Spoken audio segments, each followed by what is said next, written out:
오늘 우리에게 새날을 주신 하나님을 찬양하겠습니다. 찬송가 183장 찬양합니다.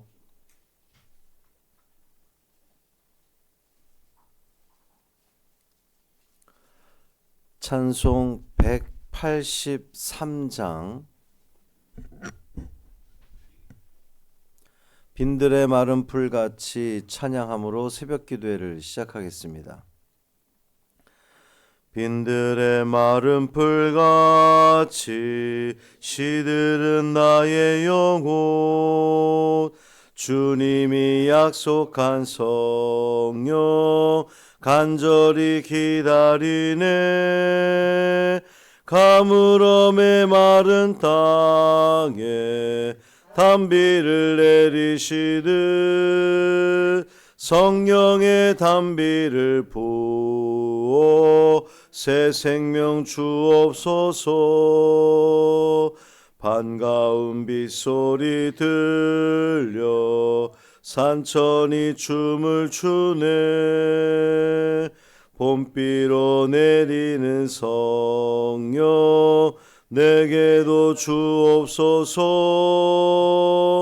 가물어 메마른 땅에 단비를 내리시듯 성령의 단비를 부어 새 생명 주옵소서. 절 따라 우로를 내려 조목이 무성하니 갈급한 내 심령 위에 성령을 부으소서. 가물어 메마른 땅에 단비를 내리시듯 성령의 단비를 부어 새 생명 주옵소서. 참되신 사랑의 언약 어길 수 있사오랴. 오늘의 흡족한 은혜 주실 줄 믿습니다. 가물어 메마른 땅에 단비를 내리시듯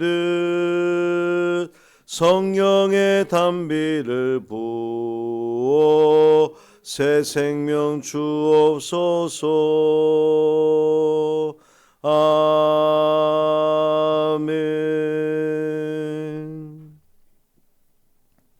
사도신경으로 우리의 신앙을 고백하겠습니다. 전능하사 천지를 만드신 하나님 아버지를 내가 믿사오며 그 외아들 우리 주 예수 그리스도를 믿사오니 이는 성령으로 잉태하사 동정녀 마리아에게 나시고 본디오 빌라도에게 고난을 받으사 십자가에 못 박혀 죽으시고 장사한 지 사흘 만에 죽은 자 가운데서 다시 살아나시며 하늘에 오르사 전능하신 하나님 우편에 앉아 계시다가 저리로서 산 자와 죽은 자를 심판하러 오시리라. 성령을 믿사오며 거룩한 공회와 성도가 서로 교통하는 것과 죄를 사하여 주시는 것과 몸이 다시 사는 것과 영원히 사는 것을 믿사옵나이다. 아멘.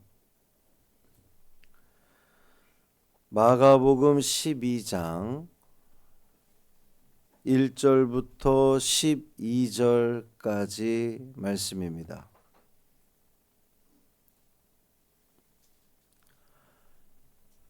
마가복음 12장 1절부터 12절까지 말씀 함께 읽습니다. 예수께서 비유로 그들에게 말씀하시되 한 사람이 포도원을 만들어 산울타리로 두르고 즙 짜는 틀을 만들고 망대를 지어서 농부들에게 새로 주고 타국에 갔더니 때가 이름에 농부들에게 포도원 소출 얼마를 받으려고 한 종을 보내니 그들이 종을 잡아 심히 때리고 거저 보내었거늘 다시 다른 종을 보내니 그의 머리에 상처를 내고 능욕하였거늘 또 다른 종을 보내니 그들이 그를 죽이고 또 그 외 많은 종들도 더러는 때리고 더러는 죽인지라. 이제 한 사람이 남았으니 곧 그가 사랑하는 아들이라. 최후로 이를 보내며 이르되 내 아들은 존대하리라 하였더니 그 농부들이 서로 말하되 이는 상속자니 자 죽이자. 그러면 그 유산이 우리 것이 되리라 하고 이에 잡아 죽여 포도원 밖에 내던졌느니라. 포도원 주인이 어떻게 하겠느냐? 와서 그 농부들을 진멸하고 포도원을 다른 사람들에게 주리라. 너희가 성경의 건축자들이 버린 돌이 모퉁이의 머릿돌이 되었나니 이것은 주로 말미암아 된 것이요 우리 눈에 놀랍도다 함을 읽어보지도 못하였느냐 하시니라. 그들이 예수의 이 비유가 자기들을 가리켜 말씀하심인 줄 알고 잡고자 하되 무리를 두려워하여 예수를 두고 가니라. 아멘. 이 말씀 하나님 말씀입니다. 어제 저녁에 봄비가 내렸습니다. 식물들이 즐거워했을 겁니다. 그동안 좀 가물었었는데 그 단비를 맞고 새싹을 틔우기 위해서 더 막 애를 쓰겠죠. 오늘 우리에게도 성령의 단비가 내려 우리의 심령을 촉촉히 적심으로 새로운 싹을 틔우고 또 새 생명을 다 소유하는 우리 모두 되기를 주님의 이름으로 축원합니다. 이찬호 권사님이 입원을 했습니다. 선망 증세가 있어서 병원에 갔더니 뇌경색이 왔어요. 근데 초기에 그래도 다행히 지금 가서 검사를 하고 있습니다. 이제 초기에 갔기 때문에 잘 치료만 되면 뭐 이렇게 마비라든가 이런 거는 좀 안 올 수 있거든요. 여러분 마음 모아 기도해 주시기를 바랍니다. 우리는 어제 말씀에서 대제사장들과 서기관들과 장로들이 예수님을 곤경에 빠뜨리려고 하다가 결국 실패하는 그러한 그 장면을 보았습니다. 오늘 말씀은 그들에게 주시는 비유의 말씀이에요. 그들 종교 지도자들, 예수님께서 비유로 말씀하시는 이유는 어디에 있을까요? 보다 쉽게 설명하기 위해서 그 듣는 사람들의 일상생활에서 쉽게 접할 수 있는 그 비유들을 사용함으로 말씀을 보다 잘 이해하기 위해서 비유로 말씀하시는 겁니다. 그러니까 예수님께서 종교 지도자들에게 비유로 말씀하셨다는 것은 여전히 주님은 그들을 포기하지 않았다는 거예요. 그렇잖아요. 이 종교 지도자들이 예수님을 곤경에 빠뜨리려고 질문을 던지고 이거 예수님 그 속마음을 다 아시는 분인데 그래서 나도 대답하지 않겠다 이렇게 말씀하셨던 예수님인데 우리 같으면 그래 그럼 니들 길을 가라 난 내 길을 가련다 이럴 수도 있잖아요. 근데 주님은 그들에게 비유로 말씀하시는 겁니다. 그들을 포기하지 않고 끝까지 말씀 가운데에 들어오도록 초대하는 거죠. 어떻게 해서든 깨우쳐 주시고자 하는 우리 예수님의 마음을 엿볼 수 있는 대목입니다. 비유의 내용은 이렇습니다. 한 사람이 포도원을 만들어 산울타리로 두르고 즙 짜는 틀을 만들고 망대를 지어서 농부들에게 세로 주고 타국에 갔습니다. 이 이야기를 듣고 있는 유대 종교 지도자들은 이 상황을 누구보다 잘 알고 있어요. 구약 성경에서 포도원은 이스라엘을 가리키는 상징이기 때문에 그렇습니다. 특히 이사야 5장 나중에 여러분 댁에 가시면 이사야 5장에 나오는 그 포도원 노래가 있거든요. 한번 읽어보시면 하나님이 오늘 본문과 아주 유사합니다. 하나님이 포도원을 정성껏 가꾸셨어요. 땅을 파서 돌을 제하고 망대를 세우고 술투를 만들었습니다. 오늘 본문과 거의 비슷하죠. 모든 것을 준비해 두셨다는 겁니다. 오늘 비유에서도 포도원 주인은 울타리 만들고 망대 세우고 포도즙 틀도 만들었습니다. 그리고 농부들에게 맡겼다 그랬어요. 이 장면에서 우리가 기억해야 되는 것은 이스라엘은 하나님이 조성하신 포도원이라는 사실입니다. 종교 지도자들은 그 포도원을 맡은 농부들이에요. 포도원 주인이 농부들에게 기대하는 게 뭡니까? 소출이죠. 열매입니다. 포도원에서 열매를 기대하지 않는다면 그 포도원은 쓸모없는 포도원일 겁니다. 주인이 울타리도 두르고 집 자는 틀을 만들고 망대를 지은 것은 보다 많은 열매를 거두기 위해서 포도원 주인이 다 조치를 취한 거예요. 그리고 이제 때가 이르렀습니다. 때. 여기서 이제 때가 그 원어에 보면 카이로스를 쓰고 있습니다. 우리가 물리적으로 지나가는 시간 말고 그 정해진 때, 하나님의 때. 때가 되어 소출을 기대하는 것은 주인의 당연한 마음이죠. 그래서 한 종을 보냅니다. 그런데 웬일입니까? 농부들이 그 종을 그냥 돌려보냅니다. 주인은 다시 종을 보냅니다. 이번에는 능욕하고 돌려보냅니다. 주인이 또 종을 보냅니다. 이번에는 그 종을 죽입니다. 농부들의 폭력성이 점점 더 강해지는 것을 볼 수가 있어요. 이제 그 포도원 주인의 아들 한 사람 남았습니다. 주인은 설마 아들까지도 무시할까 싶어서 아들을 보냅니다. 근데 이 농부들은 아들을 죽이면 포도원을 자기들이 차지할 수 있을 거라고 생각해서 아들까지도 죽이게 됩니다. 자, 이쯤 되면 포도원 주인은 어떻게 합니까? 당연히 군대를 보내든 더 강력한 누군가를 보내어 그 종들을 진멸할 겁니다. 자, 이 말씀은 비유라 그랬어요. 포도원 주인은 누굽니까? 하나님이시죠. 농부는 누굽니까? 이스라엘입니다. 주인이신 하나님께서 농부인 이스라엘에게 하나님이 만드시고 가꾸신 아름다운 포도원을 맡기시고 잘 관리하고 열매 맺을 것을 기대하셨습니다. 그런데 때가 되어 하나님은 열매를 거두기 위해 종을 이스라엘에게 보냈습니다. 종은 선지자들이죠. 선지자들. 하나님은 계속해서 선지자들을 통해 하나님의 뜻을 전달했습니다. 그러나 이스라엘은 그 선지자들을 거절했죠. 예레미야도 박해를 받았고 스가랴는 성전뜰에서 죽임을 당했습니다.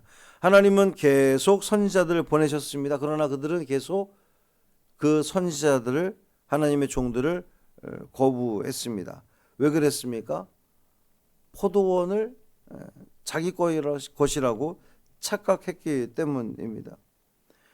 여기에 인간의 죄가 드러나는 거예요. 하나님을 밀어내면 세상이 내 것인 줄 알고 착각하는 겁니다. 인생을 살아가면서 하나님이 계시니까 굉장히 불편하네. 불편하죠. 뭐 하지 말아야 될 것도 많고, 또 성경에서 명령하는 거 보면 원수도 사랑해야 되고, 참 우리 마음에 성가신 것이 한두 개가 아닙니다. 그러니 차라리 내가 하나님 밀어내고 내 마음대로 살 거야. 누가 떠오릅니까?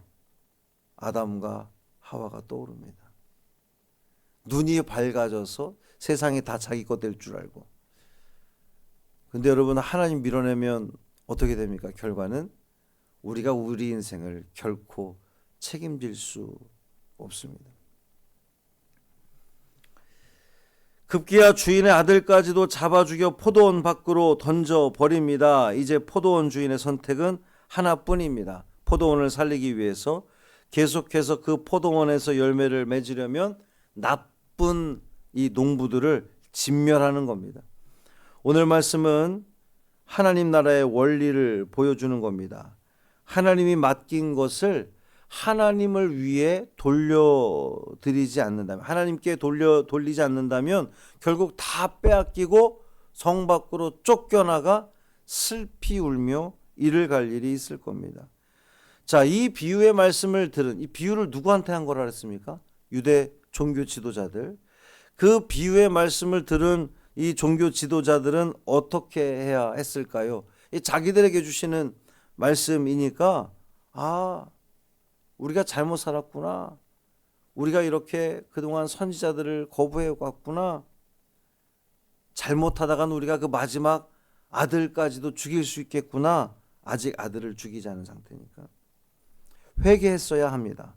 회개하고 용서를 구해야 포도원 주인이신 하나님으로부터 용서받고 그 포도원, 아름다운 포도원에서 다시금 아름다운 열매를 맺으며 평화를 누렸을 겁니다. 그러나 유대 종교 지도자들은 거부했고 결국 하나님의 아들 예수를 십자가에 못 박아 죽임으로 끝끝내 하나님의 뜻을 저버렸습니다. 이제 그들에게 돌아갈 몫은 사망, 죽음, 멸망뿐입니다. 여러분, 우린 누굽니까?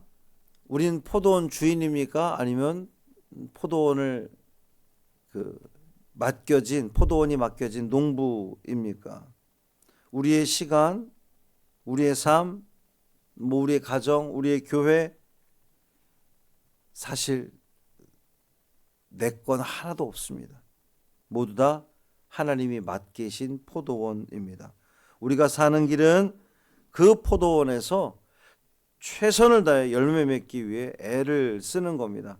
하나님이 보내신 하나님의 종들을 통해 선포되는 그 하나님의 뜻을 잘 듣고 깨닫고 순종하여서 열매를 맺는 것, 그것이 여러분의 사명입니다. 그 사명대로 순종하며 이 하루를 살아내심으로 주님이 기대하는 아름다운 열매, 풍성이 다 맺는 그 열매를 통해 하나님께 영광 돌리는 우리 모두의 삶 되기를 주님의 이름으로 축원합니다. 살아계신 아버지 하나님, 감사합니다. 하나님을 밀어내면 하나님이 보낸 주의 종들의 말씀을 거절하고 내 뜻대로 내 맘대로 살려고 하면 조금 편리한 것 같지만 거기에는 생명이 없다는 것을, 구원이 없다는 것을 우리는 다시 한번 깨닫게 됩니다. 주님, 우리의 그 모든 마음과 시선과 또 우리의 초점이 오직 하나님께 맞춰지는 우리가 되게 하여 주옵소서.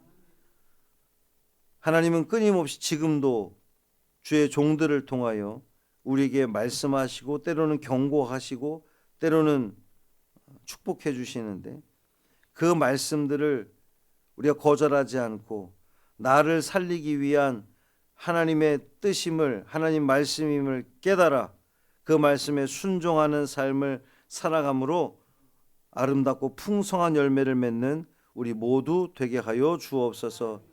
오늘도 우리가 삶을 살아가면서 우리가 바라보는 것, 우리가 행하는 것, 우리가 말하는 것, 그 모든 중심은 하나님의 영광을 위해 살아가는 우리 모두 되게 하여 주옵소서. 우리 이찬우 권사님, 주여 불쌍히 여겨 주옵소서. 하나님 손대어 치료하여 주옵소서. 회복시켜 주옵소서. 막혔던 것이 뚫어지게 하여 주옵소서.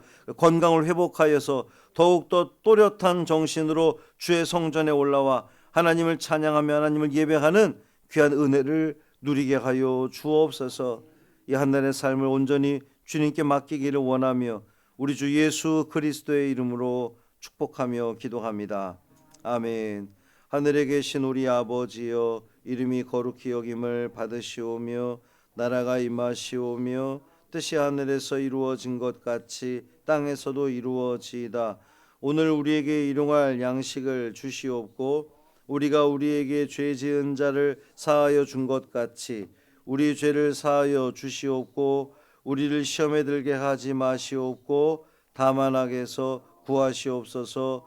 나라와 권세와 영광이 아버지께 영원히 쌓옵나이다. 아멘.